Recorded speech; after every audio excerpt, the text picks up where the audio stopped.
বলেন ওয়াকাদা রাব্বুকা আল্লা তা'বুদু ইল্লা ইয়্যাহু ওয়া বিল ওয়ালিদাইনি ইহসানা ইম্মা ইয়াবলুগান্না ইনদাকাল কিবারা আহাদুহুমা আও কিলাহুমা ফালা তাকুল লাহুমা উফফিন ওয়া লা তানহারহুমা ওয়া কুল লাহুমা কওলান কারীমা।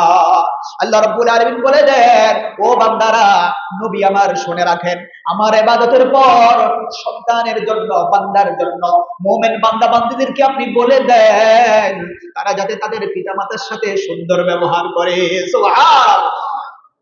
ইহসানা ইম্মা ইয়াবলুগান্না ইনদাকাল কিবারা আহাদুহুমা, ওই মা বাবা যখন বৃদ্ধ হয়ে যায়, বয়স হয়ে যায়, হয়তো তাদের কথাবার্তার মধ্যে অমিল থাকতে পারে, কিন্তু ওই সন্তান জানে কখনো মা বাবার প্রতি রুষ্ট হয়ে, রাগ হয়ে, কষ্টের সাথে যাতে উফ শব্দ করে বিরক্ত প্রকাশ না করে। সুবহানাল্লাহ। উফফি ওয়া লা তানহারহুমা ওয়া কুল লাহুমা কওলান কারীমা, এবং কি ওয়াকফিদ লাহুমা জানাহা যুল্লি মিনার রাহমাতি ওয়া কুর রাব্বিরহামহুমা কামা রাব্বায়ানি সগীরা।